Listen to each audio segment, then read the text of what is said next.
Let's look at Tuesday. There are 6 games on in the NBA and 2 weird early games. Pay attention. Michael Bolton. Thanks, Josh. It's Michael Bolton here, and it's time for another episode of the Locked On Fantasy Basketball Podcast. Let's get to it. Let's get to it, indeed. You are Locked On Fantasy, your daily NBA fantasy podcast. Part of the Locked On Podcast Network, your team every day. Hello and welcome to the Locked On Fantasy Basketball Podcast, brought to you by Basketball Monster. My name is Josh Lloyd, and they cannot arrest a husband and wife for the same crime. I'm also the lead fantasy analyst at basketballmonster.com, and you can find me on Blue Sky at joshloyd.bsky.social, on Twitter at redrock_bball, on TikTok at redrock_bball, and on Instagram at Locked On Fantasy Basketball. Go to lockedondaily.com and find the best newsletter for your NBA team. Sign up free, completely free. Sent to your email inbox 5 days a week. You know what you're doing here. You're thumbing, you're banging, you're commenting. So many comments. I wanted you to tell me in the comments below of this video, what are you doing for New Year's Eve? Drop that down below. That's what we want to hear. All right, we're looking at the games on New Year's Eve. This is coincidentally National Champagne Day. So yeah, there we're celebrating the drop of champagne. Not sparkling wine, not that swill. Only the real stuff, direct from Reims in France. National Champagne. Cool. All right, like I said, there are 2 weird early games on. I guess it's New Year's Eve stuff. So there are 2 3 p.m. Eastern games on. And I believe, I'm going to double check this, because I should have had that information on hand, but I believe that we don't have super late games. So the 2 late games are just at, what time is that as I try to do mental calculations, 9 p.m. Eastern, 6 p.m. Pacific time starts for the final 2 games of the day for New Year's Eve. One of those first 2 early games is the Milwaukee Bucks. They're taking on the Indiana Pacers, like I said, 3 p.m. Eastern start time for this game. Both of these teams play Tuesday, Thursday, Saturday during the week, and both of them play 4 games for the week after. Giannis is officially questionable for this one, while Chrissy Middleton and Big Boom AJ Green are probable. I would fully expect Giannis to play in this one with his illness, but yeah, we'll see. That's what they're labeling as questionable. Aaron Nesmith I had as doubtful, but he has officially now been ruled out of the game, while Obit Toppin is questionable with his ankle. I think Toppin's got a chance to play. It's at the borderline to me, whereas Nesmith obviously has been ruled out. What are we watching for? Well, Brook Lopez is going through a really hot streak at the moment. We've seen multiple streaks from Brookie this season. A lot of it tying into the fact that Giannis is out. I really want to see what his usage looks like. What the minutes look like. What do they do with Bob Portis, who's also been on a hot run? Do they run more Portis, Giannis together? And that impacts Lopez because someone's missing out. And I want to see how Glenn Rivers handles that. On the Pacers side of things, they're sort of healthy. Not quite fully there, but Ben Matherin's been suffering. And the minutes are down, the production is down. The shooting numbers and high rebounds from earlier in the season have all disappeared. He's not a 12-team league player anymore, Benedict Mathurin. But I just want to see, is he a 32-minute guy? Is he a 28-minute guy? And then what happens when Aaron Nesmith returns? Does he go back to a 26-minute and I bench player? It's possible. In terms of streams, Milwaukee usually has very few of those guys. We'll go with Big Boom AJ Green there. If you look for 4 threes, he might do it. He might also give you 1. You've got Gary Trent in that mix as well, but AJ is a little bit better in my mind. And I put Andrew Nembhard here. He's just a must-roster player at the moment, but he's still only available. He's still available in over 60% of leagues on Yahoo, meaning that for a lot of you, he's going to be available, and you would grab him, and I'm not sure that it lasts, but it's a nice little hot streak that Andy Nembhard is putting up, so you roll with that. The second early game is in Boston. It's the Celtics hosting the Toronto Raptors. It's a 3 p.m. start again. Schedule-wise, Toronto is Tuesday, Wednesday, Friday, so they are the only team that has the unbelievable misfortune of having the New Year's Eve into New Year's Day back-to-back. That New Year's Day game for them might be... maybe it's not going to be rough because they're obviously going to be playing. Are they going to go out, party as they travel back to Toronto the next day? Just a wild schedule for them. Tuesday, Wednesday, Friday for Toronto into 4 games the week after. And Boston is Tuesday, Thursday, Friday, Sunday into 3 games the week after. Rowan Barrett is out. Initially, they didn't really say what it was, but it has come to light that it's an illness. So I would say there's a small chance that he's available for the game on Wednesday, but he's out for Tuesday. Quickly remains out, of course. And then we got an unfortunate strain of Toronto's Dick. Grady's dealing with a hamstring issue. Do they call it a strain or do they call it what do they call it? Not soreness. Oh no, tightness. Oh no. I would say that we don't get Dick in both of these games. And it was a great opportunity for Grady in this one because if Barrett doesn't play, that's the criteria.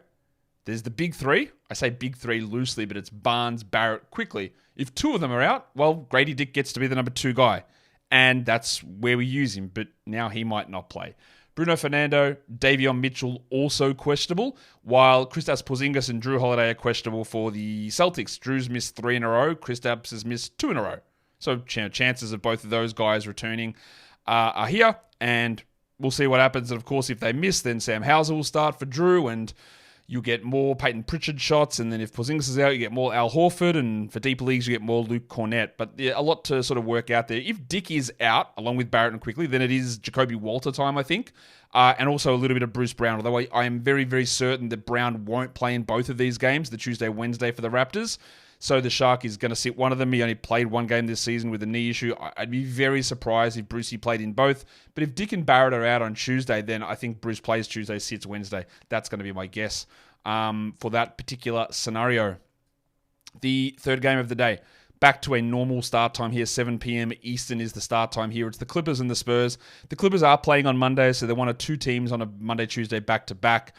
They play Tuesday, Thursday, Saturday as well into 3 games the week after. And the Spurs are Tuesday, Friday, Saturday into 3 games the week after. Only 2 guys currently injured for both teams at the moment. Kawhi and Terrence Mann, and they're both out. That's it. For the Spurs, we saw them run a really, really, really tight rotation last game.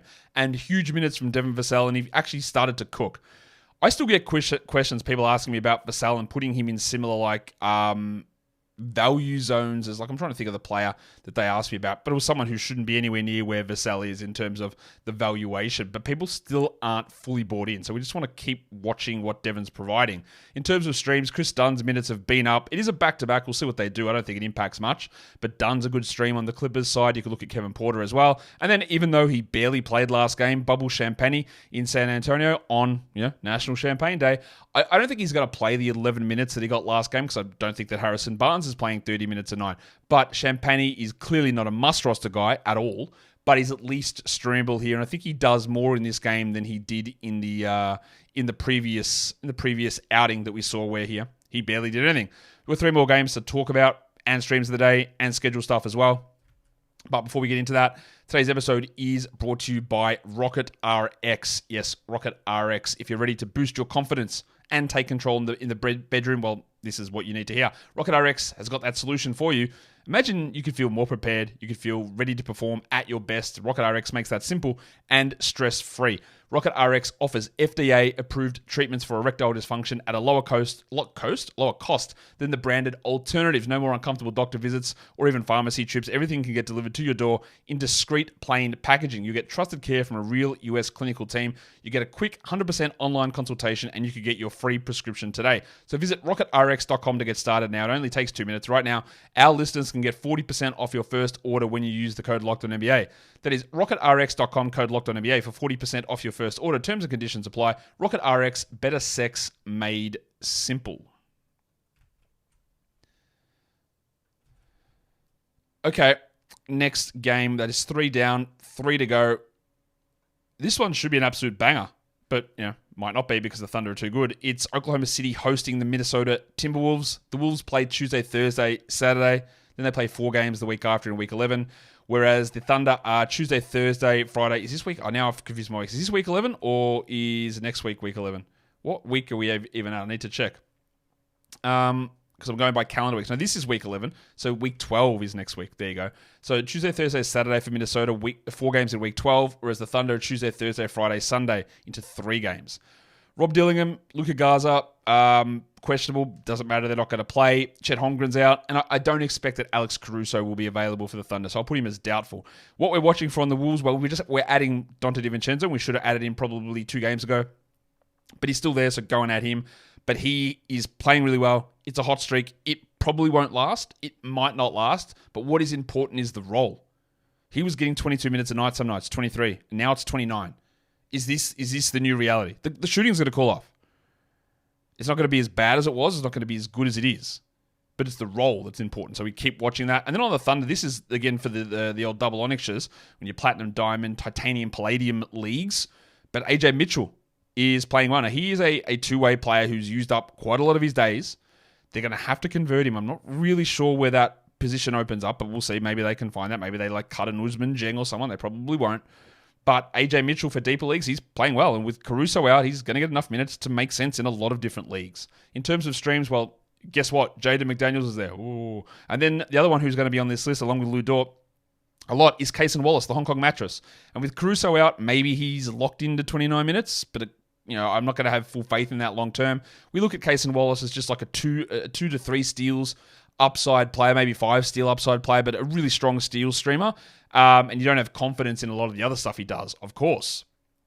The 2 later games, and this is one of the longest injury reports I've shown you, it's Memphis in Phoenix. In terms of schedule, Memphis is a Tuesday, Friday, Saturday into 3 games the week after, whereas Phoenix only has 2 games this week, Tuesday, Saturday. But then in week 12, they play 5 games, one of only a few 5-game weeks during the entire season. So on Memphis, GG Jackson is out, Vince Williams is out, Demetrius Morant is out, Marcus Smart is out, Santi Aldama is out.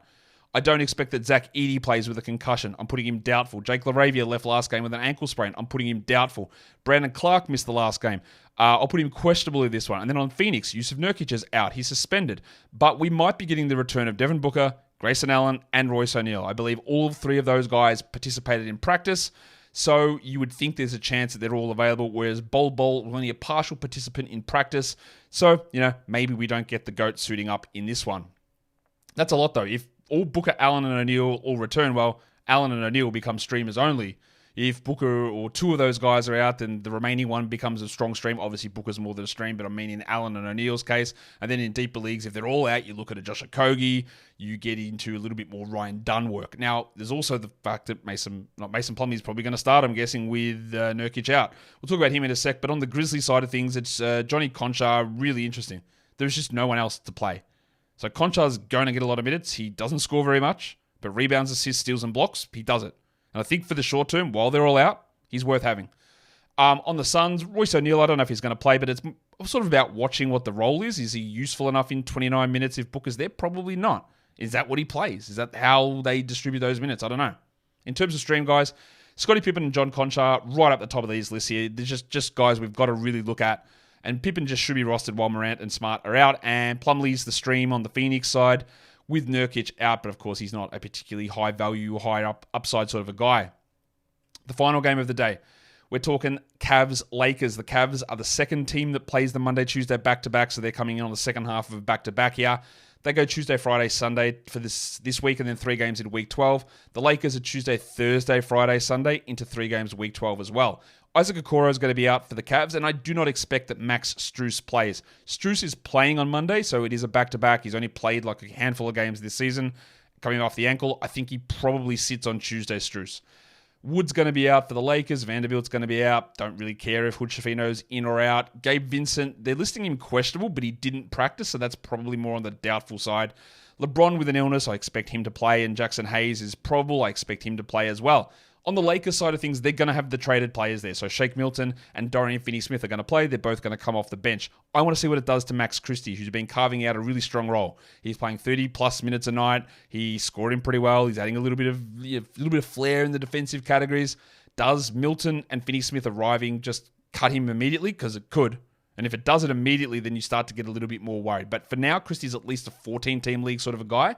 And we want to see the impact. In terms of streams, LeVert is probably the Cavs guy, especially with Strus out. It just gives 1 to 2 more minutes for a lot of those extra players. And then Finney-Smith's available in a lot of spots. I wouldn't be adding him in 12s as a guy to hold on to, but on a 6-game slate, he might play 25 minutes immediately. That's at least streamable in this particular scenario. Let's take a look at some of the schedule moves that we can take a look at across the day with the six games on. Back-to-backs, there's only the one team, like I said, that has the New Year's Eve, New Year's Day combo. That's the Raptors. You're going to have, we don't know if Dick's playing. We don't know if Barrett's playing. Brown might be out one of those games. Is there any risk of Barnes? I think it could get really, really messy for the Raptors considering how many guys are questionable or in or out, and the fact that it's a back-to-back across New Year's Eve, it just could be a very, very messy scenario, as it were. That would be my guess. In terms of chunks, Tuesday to Saturday, all of these days are streamable, so if you want to just use and add 3 games in 5 nights, this is how you do it. Scott Pippen, we already talked about him, just roster him. Kelly Oubre, hate it, but like the schedule's there. Andy Nembhard, just roster him, but 3 games in 5 nights. Noah Clowney, wasn't great in that first game, but I'm still just looking at him as a back-end guy, and we see which direction it goes. And then the 2 Thunder guys, Lou Dort, Cason Wallace, have them as really solid enough. 3 games. Look, if you're going to commit to a Cason Wallace or a Lou Dort, you want to give it 3 games because you're probably going to get 1 terrible one in there. But you might get 2 good ones. You might get 1 good one and 2 terrible ones. But this is the real spot where you look at those guys as streamers. 3 games, 5 nights. Hopefully the good ones outweigh the bad ones, because if you're trying to hit on the nail on the head as to which one's going to be good, well, it's a pretty tough needle to thread.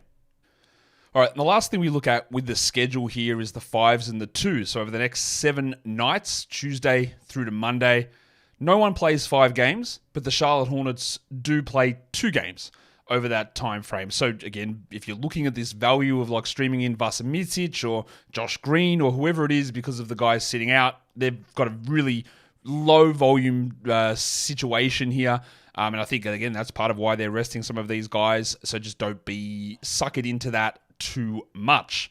We'll come back, look at the streams of the day in a sec, but today's episode is brought to you by Rocket Money. Rocket Money helps you find subscriptions that you didn't know you have, or some subscriptions that you're paying for twice and you didn't know about. Multiple emails, signing up for things, forgotten passwords, resubscribe, and Rocket Money trawls through all that stuff. It's like having a personal assistant for your finance. Rocket Money is the personal finance app that helps you find and cancel your unwanted subscriptions. It monitors your spending, it lowers your bill so that you can grow your savings. Get your goals in there, find all those things that you just don't need to have so that money can stay with you instead of going out and being wasted, honestly. It's so easy to be able to set that up, and they've got over 5 million users who have saved a total of over $500 million in cancelled subscriptions, members up to $740 a year when using all of the app's premium features. So cancel your unwanted subscriptions and reach your financial goals faster with Rocket Money. Go to rocketmoney.com/lockedon today. That is rocketmoney.com/lockedon, rocketmoney.com/lockedon. All right, so the last thing we're going to do now is go through the streams of the day and streaming options for category leagues and for points leagues. We'll start with the stream of the day list here. For 10-teamers, it is Cason Wallace to me. Obviously, there's risk that he scores 5 points, but I don't believe Caruso is going to play, and I think the minutes are fine for Cason, so he's there. For 12 teams, I like Johnny Konchar. I like Mason Plumlee in your 14-team league scenario with Nurkic out. And then for deeper leagues, 16 teams and plus, the double onyxes, I'm going with Jalen Wells, who's been starting. And he could be terrible, but he could also be pretty good. In terms of Yahoo points and ESPN points, Scotty Pippen's available still in a lot of spots. He shouldn't be. So he's the stream there in both of those formats. Very, very, very closely, we'll talk about this later, very closely followed by Andrew Nembhard. For 10-team category league streams, just always start with these lists. You know how the streaming works and run down them. Cason Wallace, John Konchar, Chris Dunn. You notice those guys are all, and Lou Dort, those guys are all very highly defensive steals and blocks and defensive stat specialists. So just be aware of that. Then you go to Caris LeVert, and even Mike Conley now has been dropped in enough spots that he appears as a streaming guy. Rightfully dropped, but also useful as a stream player. For 12 teamers, we go to Mason Plumlee, Jalen Wells, Dorian Finney-Smith, Jay Huff, Dean Wade, and Kevin Porter Jr. Deeper leagues, we go to Derek Jones in for the Clippers, Kelly Olynyk, Sam Merrill. Although Olynyk, you got to watch that because he's a back-to-back. I think he'll be fine, but just watch it. Luke Kennard, Isaiah Joe, and under the assumption that Dick might not play as well, we go Jacoby Walter there. Yahoo Points League streaming, it is Scotty Pippen right up the top, followed by Andrew Nembhard. Very clearly the best 2 options there, I think. And then it's LeVert, Porter, Cason Wallace, and Jalen Wells. And for ESPN points leagues, a pretty similar list. Pippen, Nembhard, Wallace, LeVert, Timothy John McConnell, and Jalen Wells. And that is your preview for National Champagne Day, Tuesday in the NBA. 2 early start days. Be well aware of that. Go ahead and hit the thumb on the subscribe side of things and get yourself ready for New Year's Eve NBA action. Get yourself ready for a new year as well. And remember, be kind to yourself. Acknowledge the good. Find the good. It's not hard to find. If someone else doesn't find it for you, you find it and know that you did something good. Yeah? Too much negativity. Don't bring it on yourself. Guys, we are done here. Thank you so much for listening, everyone. See ya.